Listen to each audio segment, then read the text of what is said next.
오늘은 신자와 비신자 그리고 전도라는 말씀으로 내용을 보도록 하겠습니다. 공교롭게도 우리가 명절을 앞두고 있는데 본문도 명절을 나와서 참 반갑네요.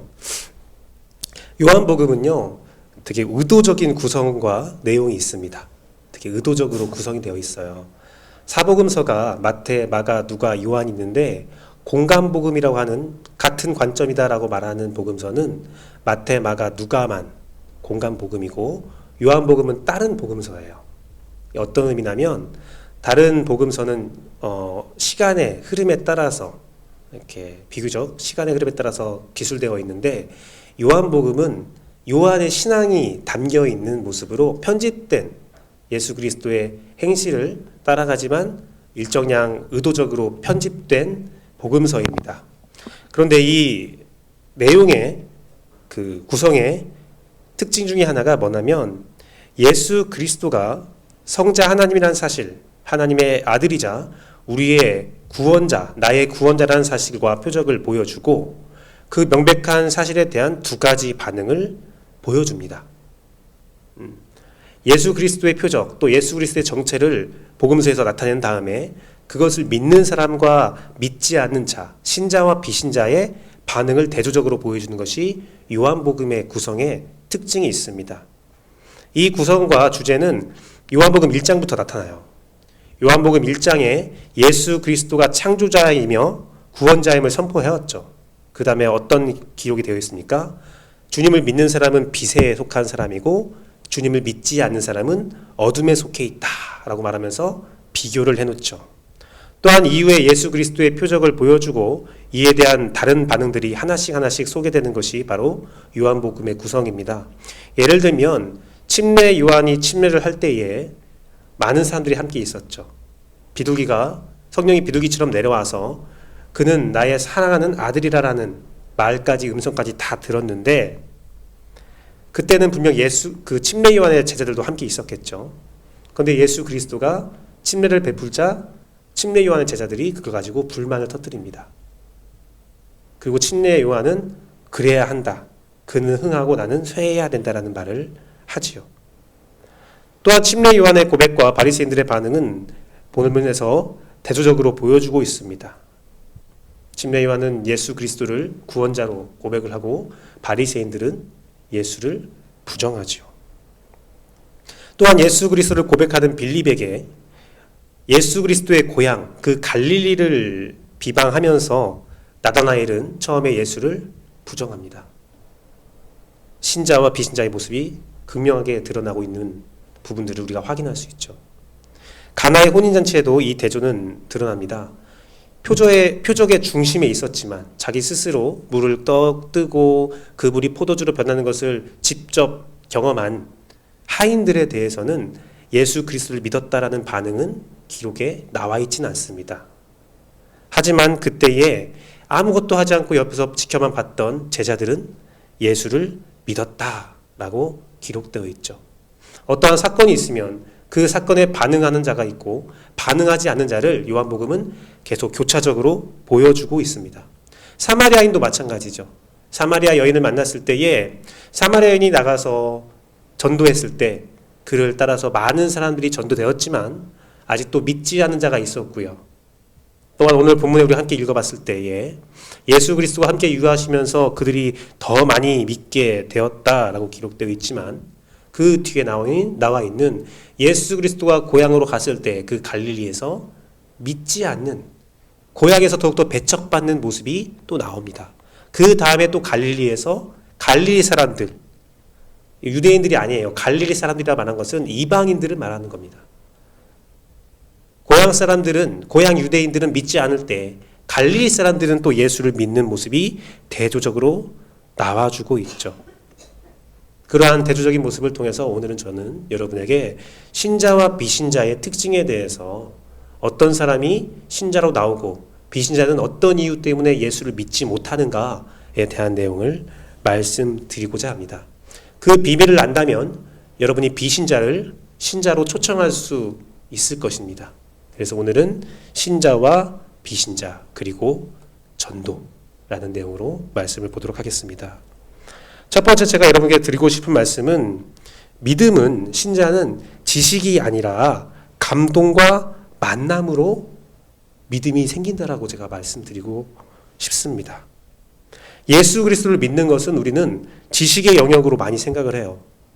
체계적인 교육과 체계적인 교육 환경이 갖추어지면 믿음이 생길 거라고 생각합니다. 그런데요, 그래서 많은 사람들은 성경을 가르치는데요, 저는 그렇게 생각하지 않습니다.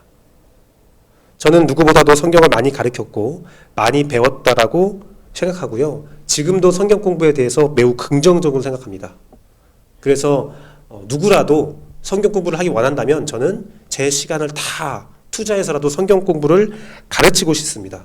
하지만 성경 공부를 통해서 믿음이 생긴다라는 것은 동의하지 않아요. 성경 공부가 믿음을 강화시킬 수 있습니다. 하지만 없는 믿음을 생기게 하지는 않아요. 없는 믿음을 생기게 하는 것은 성령님이 하시는 거예요. 성경 공부가 아니에요. 교육 체계가 아니에요. 시스템이 아니에요. 오직 성령님께서 만나주시고 성령님께서 감동을 주셔야만 신자, 믿음이 생기는 겁니다. 사마리아인들은 오늘 본문에 기록되기를 예수 그리스도와 함께 머물며 유하며 성경을 배웠다라고 기록되어 있습니다. 그들의 고백이 무엇입니까? 요한복음 4장 42절의 말씀인데요. 요한복음 4장 42절 말씀을 같이 보도록 할게요. 네, 둘, 셋. 그 여자에게 말하되 이제 우리가 믿는 것은 내 말로 인함이 아니니 이는 우리가 친히 듣고 그가 참으로 세상의 구주이신 줄 알미라 하였더라. 처음에 사마리아인들은, 그 동네 사람들은 사마리아 여인의 고백을 통해서 주님 앞에 섰어요. 하지만 그들이 이제 고백하는 겁니다. 저는 이 말을 사마리아 여인이 들으면 조금은 서운할 수 있을 것 같아요. 그런데 사마리아인들이 다 고백을 합니다. 이제 내가 너 때문에 믿는 것이 아니라 내가 직접 보고 듣고 경험하고 예수를 믿는다라는 말이에요. 오늘 예수님은 본문에서 사마리아인들과 함께 성경을 가르쳐 주었습니다. 그런데요, 단순하게 말씀을 가르친 게 아니라 예수가 함께 그들과 유했다라고 기록되어 있어요. 함께 경험하는 거예요. 처음에 예수 그리스도에게 나오는 것은 초청되는 경우가 많이 있죠. 하지만 그것으로 끝내면 안 돼요. 우리가 전도에 대해서 교회에 앉히면 된다라고 생각하는 게 그게 아니라 그가 예수를 만나야, 그가 스스로 예수님과 함께 거해야, 동행해야 예수를 믿는 거예요. 전도는 예수를 가르치는 것이 아니라 예수를 경험케 하는 겁니다. 목회의 실패가 여기서 나옵니다. 목회자의 실패가 여기서 나와요. 제가 비교적 젊은 시절에 그런 진리를 깨달았는데요, 설교는 논리와 말씀이 아니라 삶이다라는 제가 이야기를 했습니다. 설교는 삶이에요. 설교는 삶이에요. 성도들은 설교를 듣고 좋다, 은혜 받았다 말할 수 있습니다. 하지만 제가 내려가서 앞에서 설교한 목사가 삶을 아주 엉망으로 살아간다면 그 사람들은 어떻게 되겠습니까? 예수를 경험하게 해야 되는 거예요. 성령님의 이끄심이 없는 말씀은 사람은 남을 수 있어요. 하지만 예수 그리스도는 남지 않아요. 전도, 신앙, 바른 말씀, 바른 성경 공부는 나를 만나게 하는 것이 아니라 예수 그리스도를 만나게 하는 것이고, 내가 함께 하는 것이 아니라 예수 그리스도와 함께 살게 하는 겁니다. 성경 공부, 전도의 가장 끝 부분은 어떤 것이 이루어져야 된다면 그곳에 내가 사라져야 돼요. 내가 사라져야 돼요. 오직 예수만 남아야 돼요. 성령이 이끄시는 말씀에는 그것이 이루어지지만 사람이 이끄는 것은 예수 그리스도가 남지 않고 신앙의 감동과 감격과 만남이 없고 단순한 지식 수준에 끝나게 돼요.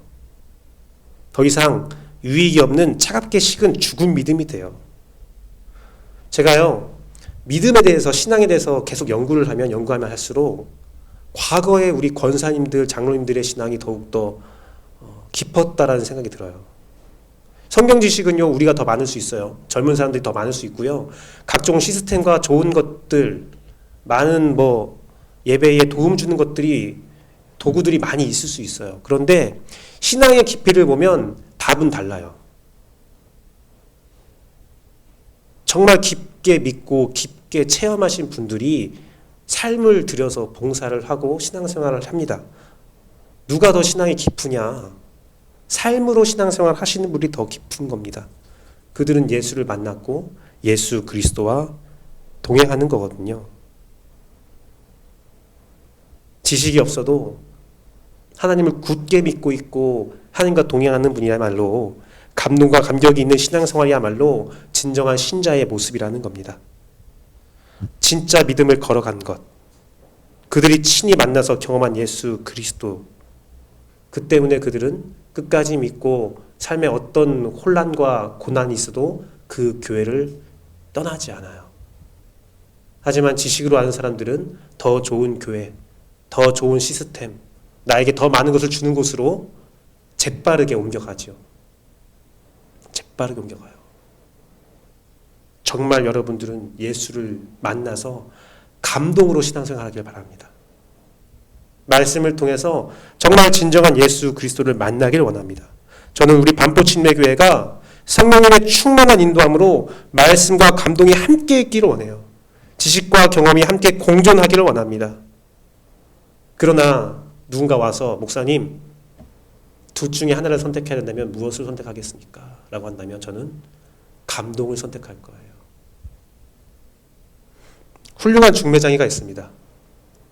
훌륭한 중매장이는 그 매력을 발산하는 사람이 아니라 타인의 매력을 잘 전달해 주는 사람이 훌륭한 중매장입니다. 중매장이는 서로를 호감을 느끼도록 해야지 자기가 호감을 느끼게 하면 안 돼요. 중매장이가 결혼하는 게 아니잖아요. 이게 바로 전도이죠. 중매장이는 어느 정도 만남이 이루어지면 이제 빠져야 돼요. 중매장이가 계속 매력을 발산하고 그 만남을 끝까지 관여해서는 안 됩니다. 전도라는 것은요, 우리가 예수 그리스도의 중매장이가 되는 겁니다. 예수를 필요하기 위해서는 말씀이 필요하지요. 하지만 내가 이 말씀에서 감동받지 않으면 제대로 전달하지 못해요.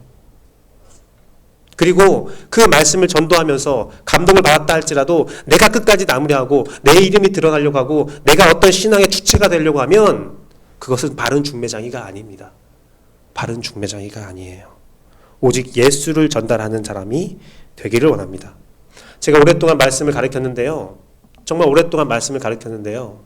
얼마 전에도 종로지구에 있는 또 ESF 성경 공부하는 단체가 있는데 거기 책임 간사를 만나게 됐습니다.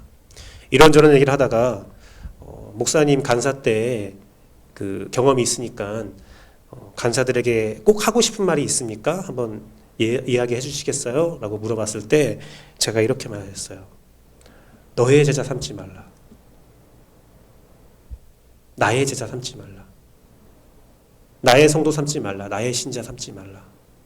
우리는 다 같이 예수 그리스도의 제자가 되고 예수 그리스도의 신자가 되고 예수 그리스도의 성도가 돼야 되는데 사람들은 사역하다 보면 말씀을 가르치다 보면 나의 제자 삼을 때가 있다. 그럴 때 공동체에 문제가 반드시 발생한다. 공동체에 문제가 발생하는 것은 예수 그리스도의 자리에 사람이 앉아 있을 때입니다. 그러면 안 돼요. 나에게 감동하게 만들고 나를 만나게 하는 순간 우리는 예수 그리스도를 전달한 것이 아니라 나라는 우상을 전도한 것입니다. 이를 위해서 철저한 욕심을 버려야 돼요. 자기를 부정해야 합니다. 사랑하는 성도 여러분, 사마리아 여인이 그 마을 사람들에게 우리가 함께 읽었던 그 말씀에 대한 이야기를 들었을 때 사마리아 여인은 서운할 수 있어요. 내가 먼저 시작했는데 내가 증언하지 않았으면 이들은 믿지 않았을 텐데. 하지만 제 바람에는 그 사마리아 여인이 기뻐했으면 좋겠어요. 이들도 예수를 만났구나. 우리 교회가 그러한 감동을 전하는 그러한 교회 되기, 오직 예수 그리스도를 전하는 교회 되기를 간절히 바라고 또 바랍니다. 두 번째 제가 말씀드리고 싶은 것은 편견을 버려야 된다는 것입니다. 우리에게 가장 무서운 개는 편견이다라는 우스갯소리도 있는데요. 예수 그리스도를 믿는 것의 가장 큰 걸림돌은 편견이에요. 편견은 자기 경험에서 나오는 자기만의 생각이죠. 편견을 버려야 예수 그리스도를 경험할 수 있습니다. 이에 대해서 김영석 교수님은 다음과 같이 말씀하셨습니다. 조용한 호수가 있는데 거기에 바람이 불고 파도가 치면 아무것도 안 보인다. 그런데 다시 호수가 조용해지면 하늘의 달과 별의 그림자가 다 내려온다. 즉 내가 잘났다고 떠드는 동안에는 신앙은 보이지 않는다. 내가 경건하고 조용할 때는 하나님을 받아들이게 되어 있다. 거의 100세에 가까운 김영석 교수님의 이 말은 인생을 달괄하신 분들의 말이겠지요. 젊은 사람들은요, 풍랑을 일으키려 하고 어떤 영향력을 일으키려고 해요. 하지만 시대를 다 살아보신 분들은 잔잔하라, 경건하라, 조용하라, 네 자신을 돌보라 라고 말해요. 내 속에 많은 것들이 소리치면요, 나를 부르는 진짜 하나님의 음성을 들을 수가 없어요. 저는 통성기도를 좋아합니다. 통성기도를 곧잘 합니다. 하지만 통성기도 이후에는 반드시 침묵의 기도가 필요합니다. 조용히 하나님의 음성을 듣는 시간이 반드시 필요해요. 제가 통성기도를 좋아하는 이유는 딱 한 가지입니다. 통성기도하면 잡생각이 안 나요. 가만히 앉아서 가만히 기도하고 있으면 잡생각이 그렇게 많이 나요.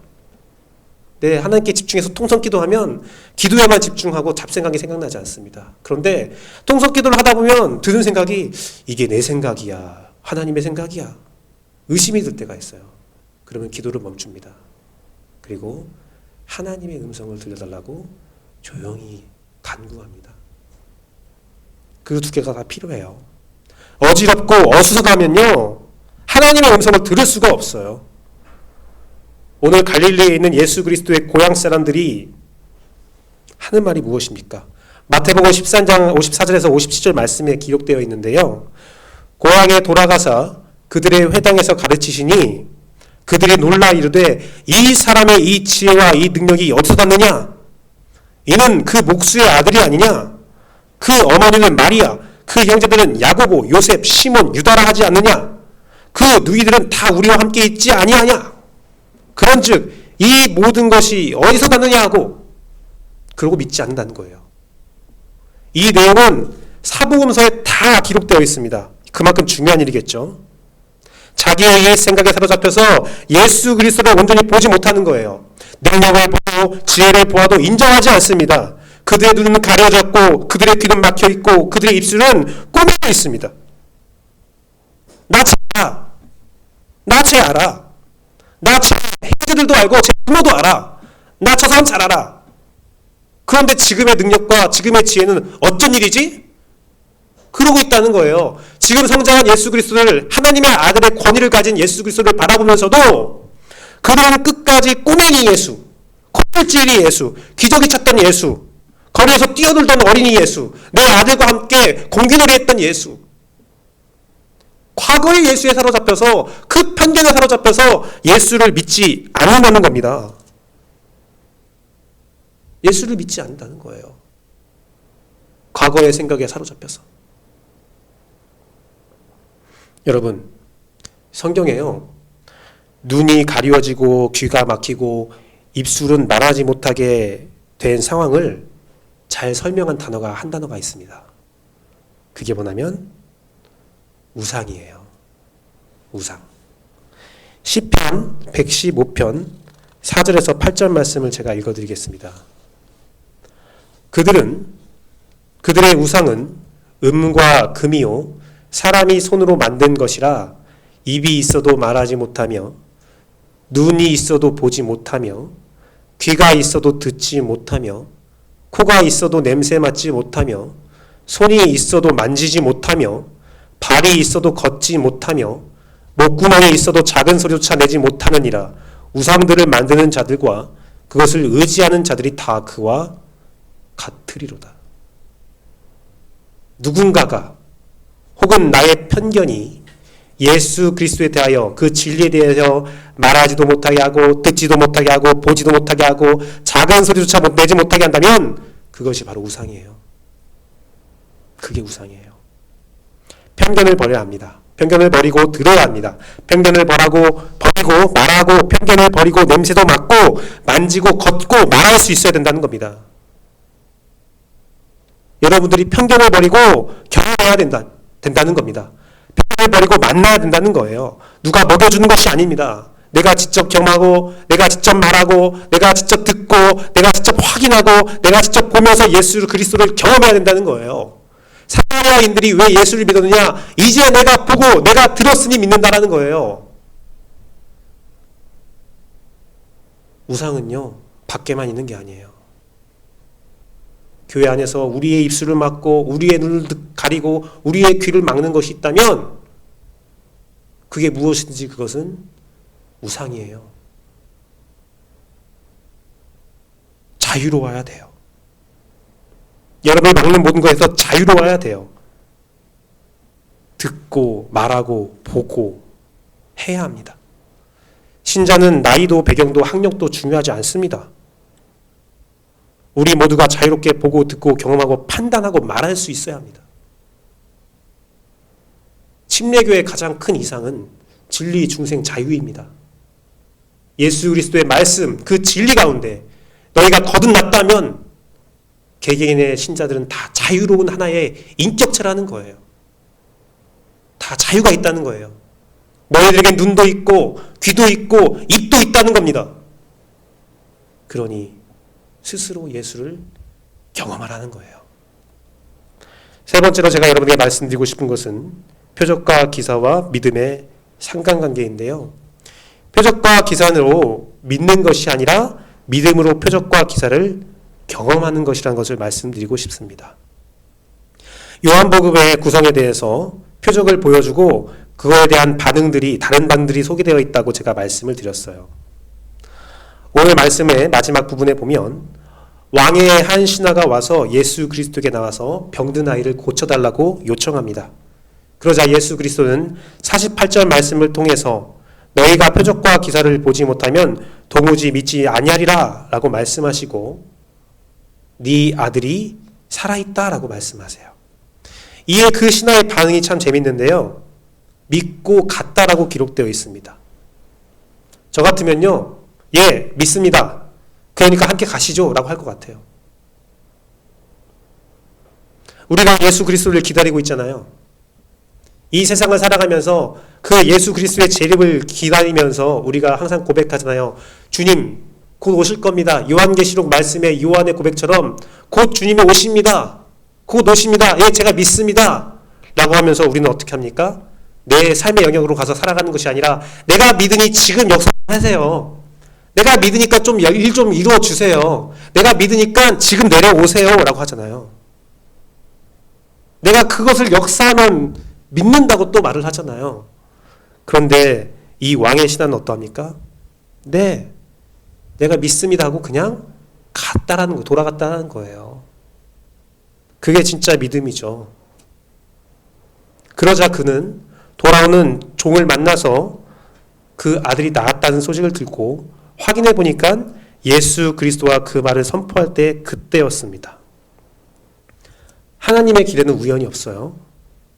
믿음으로 신자가 보면 예수 그리스도의 은혜이며 기적이며 표적입니다. 하지만 불신앙으로 보면 우연입니다. 우연히 나을 병이 나았겠지. 우연히 시간이 맞았겠지입니다.